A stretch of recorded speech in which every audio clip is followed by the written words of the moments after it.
देखो क्या होता है, जैसे फॉर एग्जांपल हमने ये एक्स एक्सिस लिया, ये वाई एक्सिस लिया, एक लाइन हमने इस तरह से ली। अब देखो मान लो इस लाइन का ये डिस्टेंस है ना ए है ना, इसको कहा जाता है एक्स इंटरसेप्ट, है ना। एक्स इंटरसेप्ट मतलब कोई भी स्ट्रेट लाइन एक्स एक्सिस को ओरिजिन से जितनी डिस्टेंस पर काटेगी उसको बोलते हैं एक्स इंटरसेप्ट, है ना। इसको ए कहते हैं।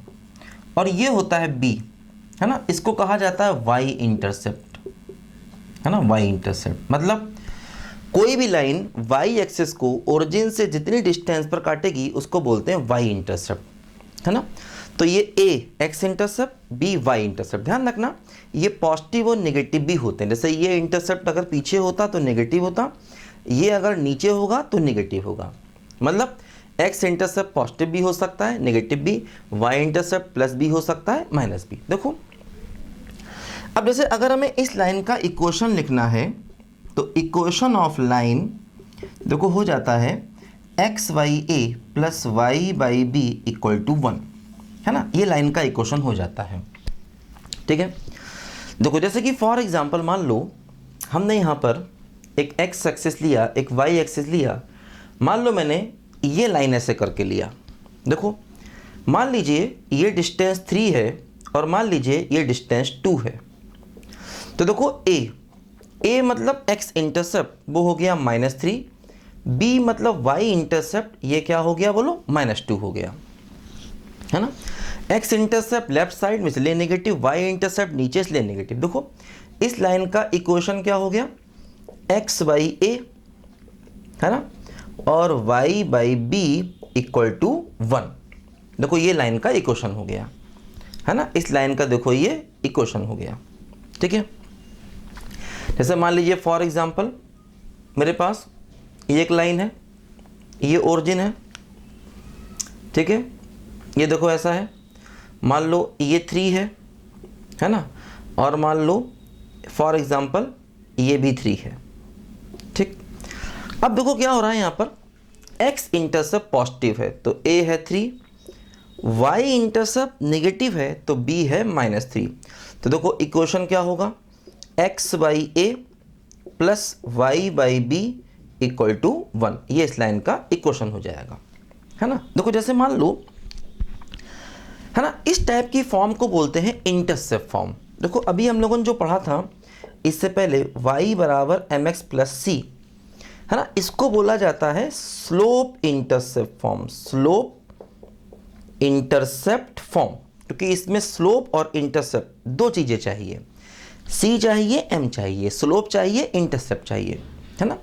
इसको बोलते हैं इंटरसेप्ट फॉर्म क्योंकि देखो इसमें सिर्फ इंटरसेप्ट चाहिए।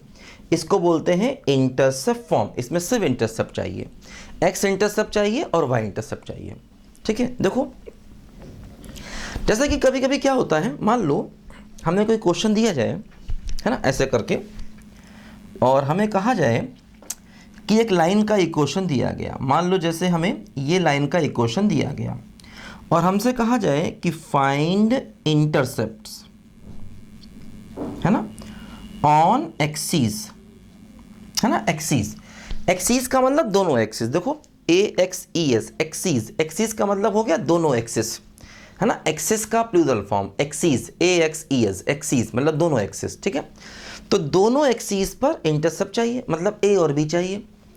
दो क्या तरीका होता है कि हम इसको इस फॉर्म में लिख लें तो ए और बी मिल जाएगा, है ना। इस लाइन को देखो हम इस फॉर्म में लिख लें तो हमें ए और बी मिल जाएगा। देखो जैसे क्या करें यहाँ पर, इसको ध्यान दो, ये है 2x, है ना, -3y, मान लो यहाँ पर 4 है, फॉर एग्जांपल मान लो यहाँ पर 4 है, इक्वल टू -4।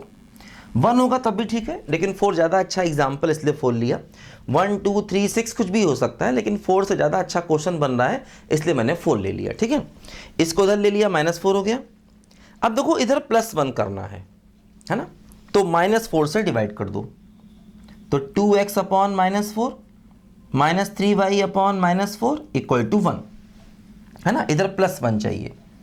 अब देखो ये क्या हो गया, x अपॉन -2 y अपॉन 4/3 बराबर 1, x अपॉन -2 y अपॉन 4/3। देखो ये आ गया इंटरसेप्ट फॉर्म। अब देखो इससे a मिल गया, a कितना हो गया बोलो -2 और b कितना हो गया बोलो 4/3। देखो इससे a और b मिल गया हमें डायरेक्ट यहाँ से, है ना। a हो गया -2, b कितना हो गया बोलो 4/3। तो a और b देखो इससे हमें यहाँ से मिल गया। तो देखो ये हमारा इंटरसेप्ट फॉर्म हो गया, ध्यान दो, ठीक है। अच्छा अब देखो इसी करने का एक तरीका और भी था। वो देखो ये था कि हम x और y को 0 रख दें।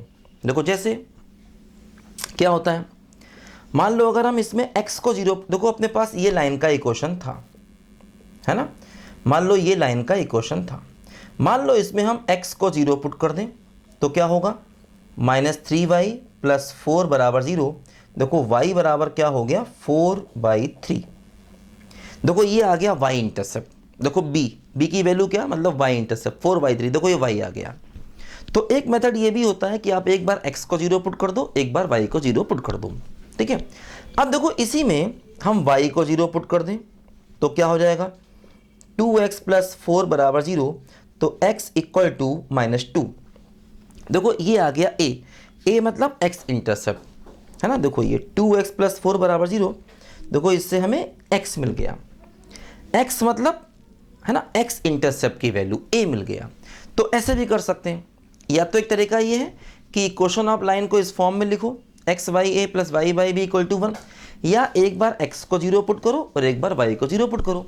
x को 0 पुट करोगे इससे आपको y इंटरसेप्ट मिलेगा, y को 0 पुट करोगे इससे आपको x इंटरसेप्ट मिलेगा। देखो इससे फ़ायदा क्या होता है, इससे फ़ायदा ये होता है कि अब हम इस लाइन को ड्रॉ कर सकते हैं। जैसे मान लो अगर हमें इस लाइन को ड्रॉ करना होता, जैसे हम लोग फंक्शन में करते थे, आपको याद होगा भाई स्ट्रेट लाइन का मतलब क्या लीनियर फंक्शन। जैसे इसको हमने y की वैल्यू यहाँ से निकाल लो, तो y की वैल्यू निकाल ली, वो क्या है एक प्रकार का फंक्शन है। स्ट्रेट लाइन का मतलब लीनियर फंक्शन, है ना।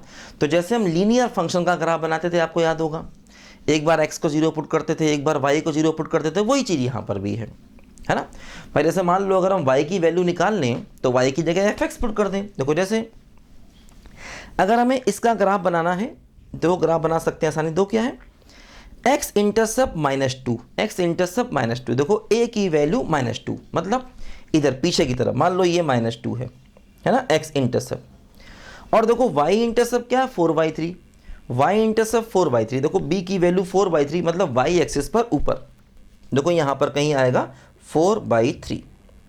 तो देखो हमें x इंटरसेप्ट मालूम है और y इंटरसेप्ट मालूम है, इन दोनों को ज्वाइन कर देंगे तो देखो ये इस लाइन का ग्राफ बन गया। मतलब अगर हमें किसी भी लाइन को कभी ड्रॉ करना हो तो इसको हमेशा इस मेथड से ड्रॉ कर सकते हैं, है ना।